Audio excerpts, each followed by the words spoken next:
Strategy কেন প্রয়োজন? আপনি এখানে এই ভিডিওটা কেন দেখতেছেন? ফরেক্স সম্পর্কে জানার জন্য, ফরেক্স ট্রেডিং শেখার জন্য। তো ফরেক্সটা কি আসলে? ফরেক্স হচ্ছে একটা জিরো সাম গেম। এটা কোনো জুয়া খেলা না, এটা একটা সিরিয়াস বিজনেস। আপনি যদি সিরিয়াস বিজনেস হিসাবে ফরেক্সকে ট্রিট করেন, তাহলে এটা আপনার জন্য ভালো ফলাফল বয়ে আনবে। তো এখন আমরা মেন কনসেপ্টে ঢুকি। এটা হচ্ছে একটা জিরো সাম গেম, মানে এখানে আসলে কেউ হারে কেউ জেতে। ওভারঅল যে মানি সার্কুলেশনটা এটা মোটামুটি সেম থাকে, যে একজন হারে এবং একজন জেতে। তো এইখানে আসলে কারা কারা পার্টিসিপেট করে? এখানে পৃথিবীর বড় বড় institutional investor, central bank, hedge fund এবং আরো বড় বড় অনেক ধরনের এন্টিটি এই মার্কেটে টাকা ইনকাম করার জন্য আসে। এবং তারা এই মার্কেট থেকে যারা রিটেল ট্রেডার আছে, মানে ইন্ডিভিজুয়াল যে স্পেকুলেটর যারা আছে আমার আপনার মতো, এদেরকে হারিয়ে এদের বিপরীতে মার্কেটকে নিয়ে যেয়ে এদের থেকে টাকাটা নিয়ে যায়। এটা হচ্ছে ইনস্টিটিউশনাল ইনভেস্টরদের উদ্দেশ্য।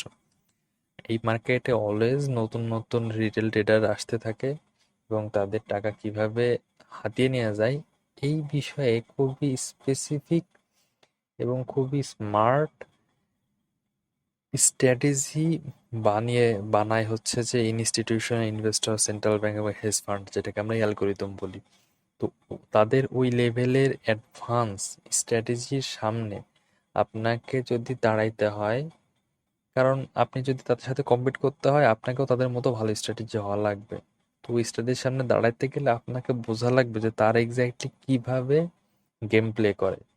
আপনি যদি ওইভাবে গেমটাকে প্লে করতে পারেন, তাহলে আপনি তাদের মতো একজন, তাদের পথ অনুসরণ করে একজন সাকসেসফুল একজন রিটেল ট্রেডার হিসেবে নিজেকে প্রতিষ্ঠিত করতে পারবেন।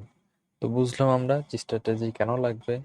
এখন আসি যে স্ট্র্যাটেজি লাগবে বুঝলাম, তো স্ট্র্যাটেজি বানানোর জন্য কি কি প্রয়োজন। দেখেন, প্রথমত আমাদের মার্কেট সম্পর্কে একটা স্বচ্ছ ধারণা থাকা লাগবে, যে কারেন্সি পেয়ার কি জিনিস, আপনি কোন ধরনের কারেন্সি পেয়ার ট্রেড করেন। ব্যক্তিগতভাবে আমি গোল্ডে ট্রেড করি। আপনার ফরেক্স মার্কেটের কয়েকটা সেশন আছে, কোন সেশনে মার্কেট কিরকম আচরণ করে এই বিষয়ে জানা লাগে, টাইম ফ্রেম, ওভারঅল মার্কেট সম্পর্কে একটা ক্লিয়ার ধারণা থাকা লাগবে। দ্বিতীয়ত মার্কেটের যে অ্যানালাইসিস, টেকনিক্যাল, ফান্ডামেন্টাল এবং সেন্টিমেন্টাল অ্যানালাইসিস, এগুলোকে আপনাকে শেখা লাগবে, এগুলো অ্যাপ্লাই করা লাগবে। এবং মোস্ট ইম্পর্ট্যান্ট রিস্ক ম্যানেজমেন্ট। আপনার যে ট্রেডিং এর সবচাইতে ইম্পর্টেন্ট বিষয়টাই হচ্ছে রিস্ক ম্যানেজমেন্ট। এটা আপনি যদি কোনোভাবে মিস করেন, আপনি যতই অ্যানালাইসিস ভালো হোক আপনার লাভ হবে না। এই রিস্ক ম্যানেজমেন্টের ভিতরে আছে পজিশন সাইজ বা লট সাইজ। রিস্ক ম্যানেজমেন্টের আরেকটা বিষয় হচ্ছে যে risk to reward ratio, stop loss management এবং পার্শিয়াল ক্লোজ করার বিষয়গুলা।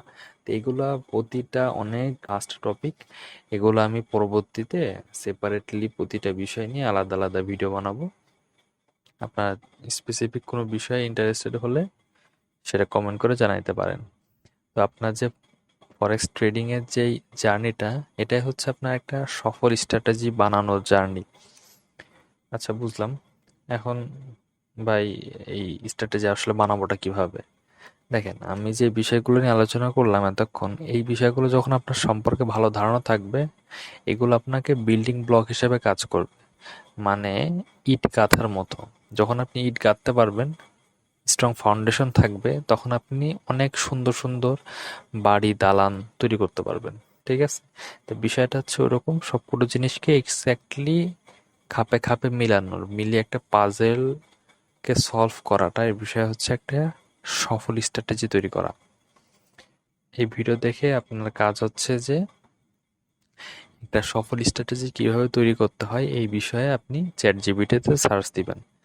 দেখবেন ওইখানে স্টেপ বাই স্টেপ বলে দিবে আপনি কিভাবে কি করতে হয়। তো ওইখান থেকে আপনি ডিটেলস এগুলো একটু আহ, পড়াশোনা করেন, এবং যাই শিখবেন না কেন সবকিছু আপনি একটা সেপারেট খাতাতে লিখেন, যেখানে শুধুমাত্র আপনার ট্রেডিং জার্নির জন্য ওই খাতাটা নির্দিষ্ট করা থাকবে। তো এই কথাগুলো বলতেছি, কথাগুলো হচ্ছে গরিবের কথা, এবং যখন বাসি হবে তখন মিষ্টি হবে। কারণ আপনি যদি এখন মূল্যায়ন না করেন, আপনি 2 বছর পরে এসে বুঝবেন যে হ্যাঁ, এই কথাগুলো মূল্যায়ন করার দরকার ছিল। তখন আসলে অনেক দেরি হয়ে যাবে। তো সময় থাকতে এখন এই বিষয়গুলোকে মূল্যায়ন করেন। ধন্যবাদ। আপনাদের সাথে দেখা হচ্ছে পরবর্তী ভিডিওতে।